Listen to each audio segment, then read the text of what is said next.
Mərhəmətli və bağışlayan Allahın adıyla. Nəhcül Bəlağə. Şükür o Allaha layiqdir ki, qüdrətlilik və böyüklük libasını geyindi və bu iki sifəti yaratdıqlarına deyil, özünə məxsus etdi. Onları özündən başqasına qadağan və haram etdi və öz cəlalı üçün seçdi. Bəndələrindən bu iki sifətdə onunla çəkişmə aparan kəs üçün lənət müəyyənləşdirib. Beləliklə, bu iki sifəti özünə məxsus etdiyinə görə dərgahına yaxın olan mələkləri, onların təvazökarlarını təkəbbürlülərdən seçib ayırmaq üçün sınadı. Qəlblərin gizlinlikləri və gözlərdən örtülü olan qeybləri bilməsinə baxmayaraq buyurdu: Mən palçıqdan bir insan yaradacam. Mən onu tamamlayıb, öz ruhumdan üfrən kimi ona səcdə edin. Beləliklə də, mələklərin hamısı birlikdə səcdə etdi, iblisdən başqa. Təkəbbür və öyünmə ona üz tutdu. Beləliklə, öz yaradılışı ilə Adəmə öyünərək nazlandı və öz əslinə təəssüb göstərərək aşkarcasına haqqın əmrindən boyun qaçırdı. Beləliklə, Allahın düşməni təəssübkeşlərin başçısı və təkəbbürlülərin qabaqda gedənidir ki, təəssübkeşliyin təməlini qoydu.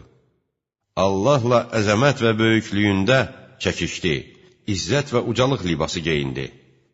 Zillət və xarlıq geyimini kənara atdı. Əgər Allah Teala Adəmi parıltısı gözləri qamaşdıran və gözəlliyi ağılları məğlub edən nurdan və ya gözəl iyi insanları bürüyən xoş ətirli şeydən yaratmaq istəsəydi, mütləq yaradardı. Əgər yaratsaydı, boyunlar Adəmin müqabilində əylərdi və onun barəsindəki sınaq mələklərə asan olardı.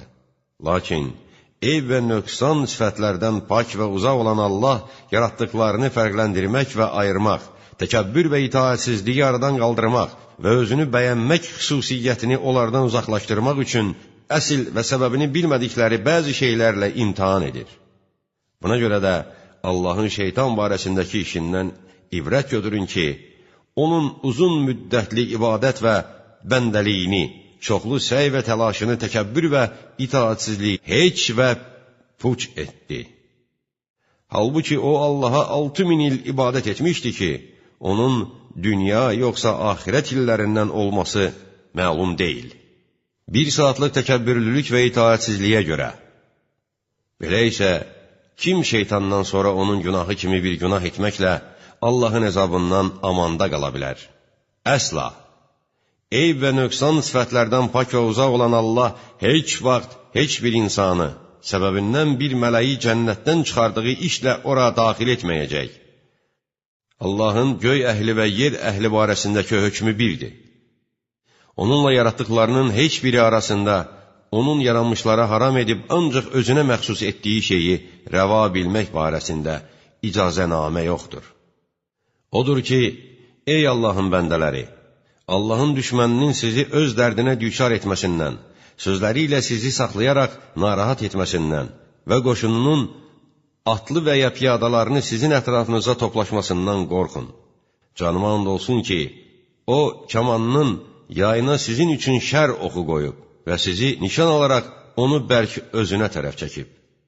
Sizə yaxından ox atıb və deyib: Ey Rəbbim, məni azdırdığına görə mütləq mən də yer üzündə Adəm övladlarının qarşısında günahları yaxşı göstərəcəm və onların hamısını azdıracam. Halbuki, o, bu sözü bilmədən, qeybdən xəbər verərək və səhv gümana əsaslanaraq deyib: Qürurun övladları, təəssübkeşliyin qardaşları və təkəbbürlülük, cahillik və nadanlıq süvariləri onun iddiasını təsdiqləyərək gerçəkləşdirdilər. Nəhayət sizin itayətsiziniz ona tabi oldu və onun sizin barənizdəki tamah və hərisliyi möhkəmləndi. Buna görə də gizlinin necəliyi aşkar oldu. Onun sizi ələ keçirməsi gücləndi və öz qoşununu sizə yaxınlaşdırdı. Beləliklə onlar sizi zillət və xarlıq mağaralarına atdılar və ölüm çalasına tulladılar. Sizi gözlərə nizə batırmaq, boğazları kəsmək, burunların deşiyini əzikdirmək kimi ağır yaralarla, həmçinin ölüm yerinizə atmaq qəsdi və buruna taxılan məcburiyyət və qəzəb nöqtasının halqası ilə sizin üçün hazırlanmış oda tərəf sürüklənmək istəyi ilə tapdalayaraq məhv etdilər. Beləliklə şeytan sizin dininizi yaralamaq və dünyanızda alov qızışdırmaqda, aşkarcasına düşmənçilik edib onlara qarşı toplaşdığınız, bir-birinizdən kömək istədiyiniz düşmənlərdən də böyük və tutuşdurucu amilə çevrilib. Buna görə də öz güc və təlaşınızı onu dəf etməyə səfərbər edin. Allaha and olsun ki, O, sizin soyunuza öyünərək nazlanıb, şan-şöhrətinizi məzəmmət edib. Nəsibinizi kiçildib və alçaldıb. O, sizin üçün öz süvarilərini səfərbər edib, piyadaları ilə sizin yolunuzun fikrinə düşüb ki, azğınlıqda qalaraq hidayət və nicat yoluna qədəm basmayasınız. Sizi harda ovlasalar, tələyə salarlar, barmaqlarınızın ucunu kəsərlər. Hiylə və bicliklə imtina edə, əzm və iradə ilə dəf edərək özünüzdən uzaqlaşdıra bilməzsiniz. Halbuki siz zillət və xarlıq dəryası, dar halqa, ölüm düzənliyi, bəla və çətinliyin cövlan etdiyi yerdəsiniz. Buna görə də qəlblərinizdə gizlənmiş təəssübkeşlik alovu və cahiliyyət dövrünün kin-kidurətlərini söndürün ki, müsəlmanda olan bu təkəbbür, itayətsizlik və özündən razılıq şeytanın qıcıqlandırılmalarından və onun öyünmələri, məhv etmələri və vəsvəsələrindəndir. Özünü aşağı tutmağı başlarınızın üzərinə qoyaraq, lovğalıq və özündən razılığı ayaqlarınız altına atmaq qərarına gəlin. Təkəbbür və məğrurluğu boyunlarınızdan uzaqlaşdırın və təvazökarlıqdan sizinlə düşmən olan şeytan və onun qoşunu arasında tamamilə silahlanmış qoşun yerinə istifadə edin.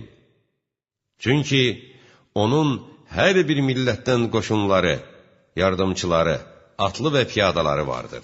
Anasının oğlu Habilə qarşı lovğalanmış itayətsiz təkəbbürlüyü Qabil kimi olmayın. O, Allahın ona heç bir üstünlük verməməsinə baxmayaraq, qardaşına qarşı təkəbbür göstərdi. Ona həsəddən yaranan təkəbbür və məğrurluq üz tutdu və qəzəb odundan onun qəlbində təəssübkeşlik və kin yarandı. Və şeytan onun burnuna təkəbbür və özünü böyük tutmaq küləyi üfürdü. Elə özündən razılıq və itayətsizlik ki, Allah təkəbbür və məğrurluqdan sonra ona peşmançılıq verdi və qiyamətə kimi qatillərin günahını ona yoldaş etdi. Bilin ki, siz Allahla düşmənçiliyi aşkar etmək və möminlərlə müharibə etmək üçün xaric olmaqla zülmkarlıqda çox cəhd göstərdiniz və yer üzündə fitnə-fəsad törətdiniz. Buna görə də təəssübdən doğan təkəbbür və cahiliyyət öyünmələrində Allahdan qorxun. Çünki təkəbbür düşmənçilik amili və şeytanın üfürmə meydanlarıdır ki, həmin üfürmələrlə keçmiş ümmətləri və ötən nəsilləri aldadıb və nəticədə onun nadanlıq zülmətlərinə və azğınlıq tələlərinə doğru tələsiblər. Belə ki, onun sövq etməsi müqabilində ram və sürükləməsi qarşısında sakit idilər. Onlar, qəlblərin barəsində yeksan olduğu və keçmişlərin bir-birinin ardınca güdazına getdikləri işə, ürəklərin səbəbindən sıxıldığı təkəbbür və lovğalığa tərəf tələsdilər.